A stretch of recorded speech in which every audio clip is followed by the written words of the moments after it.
नमस्कार, प्रणाम, good morning, सत श्री अकाल, सलाम अलैकुम। दोस्तों, मैं हूं नरसिंह सम्राट और अभी आप देख रहे हैं जीएन भोजपुरी न्यूज। दोस्तों, आज मैं पहुंच चुका हूं भोजपुर जिला के आरा शहर के आरा रिकॉर्डिंग स्टूडियो में। आज हमारी यहां पे एक मुलाकात ऐसे छोटे से तड़कते भड़कते बच्चे से हुई है। जब वो गाना गाता है तो क्या बताएं आपको, जैसे आप फूल में देखते हैं कि फूल फूलने से पहले कली निकलती है, उस तरीके का इस बच्चे का आवाज़ है। इस बच्चे से आपको मिलवाएंगे और इसे वह गीत भी आपको सुनाएंगे जो इसका मार्केट में एकदम जब आया तो एकदम तहलका मचा दिया। तो आइए, आओ बाबू इधर। सबसे पहले तुम्हारा बाबू जीएन भोजपुरी न्यूज में स्वागत है। सबको के प्रणाम और जितना भी जीएन भोजपुरी के दर्शक लोग बाड़न उनको का प्रणाम और आशीर्वाद के कामना। अच्छा, यहाँ पे स्टूडियो में जाए हो बाबू, क्या गाना का रिकॉर्डिंग था आज, क्या था?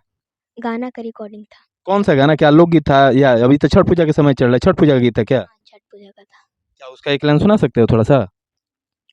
जोड़े जोड़े फलावा जोड़े नरियलवा जल बीच लेके बड़ी खाड़ ए देवा बदरी के चिड़िया बनी कली बहरिया तिवई करेली गुहार। देखिए, आपको सबसे बड़ी बात एक ये बता दे, ये छोटा बच्चा लगभग इसका एज जो है 7 से 8 साल हो रहा है और इसका आवाज़ देख रहे हैं, जरा सा भी इसके अंदर मतलब एक नहीं होते। छोटे से बच्चे से किसी पूछेगा तो उसको शर्म लगता है, पहले सोचेगा, फिर मुस्कुराएगा, फिर शर्मा के बोलेगा। लेकिन ये इतना छोटा सा बच्चा है और इसके अंदर एक उमंग है, जज्बा है आगे बढ़ने की। और इसकी आवाज़ तो आप सुन ही लिए हैं, आवाज़ एकदम कोयल की तरह है। क्या बताएं आपको, चलिए इससे और आगे बातचीत करते हैं। अच्छा बाबू, तुम्हारा जो गाना है कोई मार्केट में जो सबसे हिट रहा हो, वो हमारे दर्शकों को जरा सा सुनाओ जी। चढ़ी के रेंजर डेंजर पटाइब साइकिल नइकी से ए पापा हमरो बियाह करवा द ए पापा हमरो बियाह करवा द ट्यूशनिए में के लइकी से ए पापा हमरो बियाह करवा द ट्यूशनिए में के लइकी से। इस गाने को आप लोगों ने बहुत प्यार दिया, इससे धन्यवाद। इधर आओ, इधर आओ। ट्यूशन में पढ़ने जाते हो? कोई लड़की है जिसे प्यार करते हो? नहीं। नहीं, तो पापा से ये बोल रहे हो कि पापा ट्यूशन वाली लड़की से ब्याह करा दो, क्या कुछ ऐसा हकीकत भी है क्या? नहीं, कुछ नहीं, बस ये गाना है। अच्छा, मतलब दर्शकों के मतलब क्या मनोरंजन के लिए ऐसे ही गाना गाए हो? हाँ जी। और कोई सुपरहिट गाना? और कोई नहीं है, लेकिन आप लोग से अनुरोध है कि आप मेरा गाना देखिए और आशीर्वाद दीजिए। जरूर जरूर देखेंगे। बच्चा, तुम्हारा जो जज्बा है उस जज्बे को मैं भी सलाम करता हूँ और तुम्हारा गाना लोग सुनेंगे। अच्छा बाबू, एक बात हमको और ये बताओ, तुम इतने छोटे बच्चे हो, कैसे तुमको ये दिमाग में आया कि हमको गाना ही गाना चाहिए?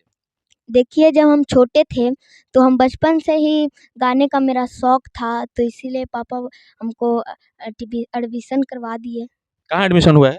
बनारस में सर। बनारस में क्या मतलब जो क्लास चलते, क्लास का नाम? क्लास का नाम साधना म्यूजिकल है। अच्छा, साधना म्यूजिकल है। कितना दिन से क्लास कर रहे हो? लगभग 3 साल से। 3 साल हो गया क्लास करते हो। अभी तुम्हारी एज कितना हुई है? 9 साल।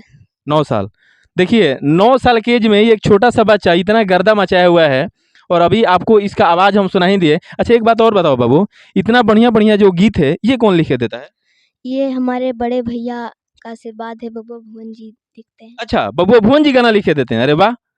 बबुआ भुवन जी का क्या कहना है, आपको बता दें कि बबुआ भुवन जी एक ऐसे कवि जी हैं, गीतकार हैं। उनका गीत जो है भोजपुरी के सुपर स्टार पावर स्टार कहे जाने वाले पवन सिंह और ट्रेडिंग स्टार कहे जाने वाले खेसारी लाल यादव को छोड़ के बाकी ऐसा कोई भी सिंगर नहीं है जो उनका गाना नहीं गाया है। देखिए, हम हकीकत बोलते हैं। अगर हम बोल दें कि पवन सिंह गाए हैं तो लोग बोलेंगे देखो साले चढ़ा बढ़ा के बोल रहा है, तो वो काम हम नहीं करते हैं। ये हम जानते हैं, पावर स्टार पवन सिंह और ट्रेंडिंग स्टार खेसारी लाल को छोड़ के ऐसा कोई भी भोजपुरी का सिंगर नहीं जो इनका गाना नहीं गाया है। उनके लेखनी में ऐसी ताकत है कि जब उनका गाना जब लोग सुनते हैं तो एक अलग ही मतलब क्या बताएं आपको। चलिए, अच्छा एक बात और बताओ बाबू, सब कुछ तुमसे हम पूछ लेकिन एक बात पूछना भूल गए, नाम तुम अपना नहीं बताया। मेरा नाम अमन यादव है। अमन यादव, कहाँ के रहने वाले हो? बक्सर के। बक्सर के। तो बोलते हो कि बनारस में क्लास करते हैं, घर है बक्सर में। घर बक्सर में है, लेकिन सब परिवार वहीं पे रहता है बनारस में, इसलिए हम भी वहीं पे रहते हैं। अच्छा, पूरा परिवार बनारस में रहता है। क्या कुछ करते हैं पापा, क्या करते हैं? बैंक में है। अच्छा, बैंक में जॉब करते हैं, इसलिए पूरा परिवार वहीं पर रहता है। चलिए, फिर हम आपको मिलवाएंगे इस छोटे बच्चे से। छोटे बच्चे को आप लोग आशीर्वाद दीजिए और मैं आप सभी दर्शकों से ये प्रार्थना कर रहा हूँ कि जैसे सबको आशीर्वाद देते हैं वैसे ही छोटे बच्चे को भी आप लोग आशीर्वाद दीजिए, और इसका जुनून है, रुतबा है आगे बढ़ने का, आप लोग आगे बढ़ाइए।